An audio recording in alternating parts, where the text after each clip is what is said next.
இங்க அம்மனையுமே கட்டி வச்சுட்டு இருக்காங்க. இத பார்த்துட்டு அவங்க அம்மாவுமே, "ஜுனைத் பண்ண தப்புக்கு அம்மன் என்ன பண்ணா?" அப்படின்ற மாரி அழுதுட்டு இருக்காங்க. இத பார்த்த பாட்டியுமே, நேரா கிட்ட வந்து, "நீ அம்மன்ட்ட இந்த உண்மைய சொல்லக்கூடாது. ப்ராமிஸ் பண்ணு." அப்படின்ற மாரி சொல்லி ப்ராமிஸும் வாங்கிடுறாங்க. ஆனா அவங்களுமே நெனச்சு பார்க்குறாங்க, அம்மனுடைய அப்பாவுக்குமே பிசினஸ்ல லாஸ் ஆயிடுது. இதுக்காண்டி அம்மனுடைய அப்பாவுமே, "எப்படியாச்சும் செல்வந்தர் ஆகணும்." அப்படின்னு சொல்லிட்டு ஜின் கிட்ட உதவி கேட்குறாங்க.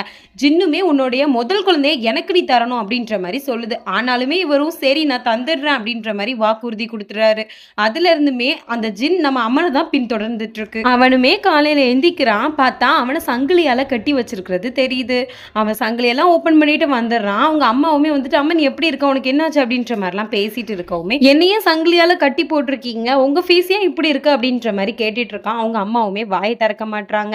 ஆனா அவங்க பாட்டியுமே வந்து, "உன்ன ஜின் பின்தொடருது. இப்ப ஏதாச்சும் ஒரு அடையாளம் இருந்திருக்கணும். இந்த இடத்துல தான் இருக்கும்." அப்படின்ற மாரி சொல்லிட்டு இருக்காங்க. "சரி வாங்க தேடலாம்." அப்படின்னு சொல்லி தேடிட்டும் இருக்காங்க. அவங்க அம்மாவுமே அந்த கட்டில்ல பெட்ட தூக்கி பார்க்குறாங்க. அங்க தீ தான் எரியுது. இத பார்த்துட்டு அவங்க பாட்டியுமே ஒருத்தவங்களுக்கு ஃபோன் பண்ணி சொல்றாங்க. அவங்களுமே, "தீ எரியுதா? அப்ப அது நெருப்பு ஜின் தான். கண்டிப்பா அம்மன கைப்பற்றுறதுக்கு தான் வந்திருக்கு." அப்படின்ற மாரி சொல்லிட்டு இருக்காங்க. இங்க அம்மன காட்டுறாங்க. அவன அந்த ஜன்னல்ல இருந்துமே அந்த ஜின் பார்த்துட்டு இருக்கு.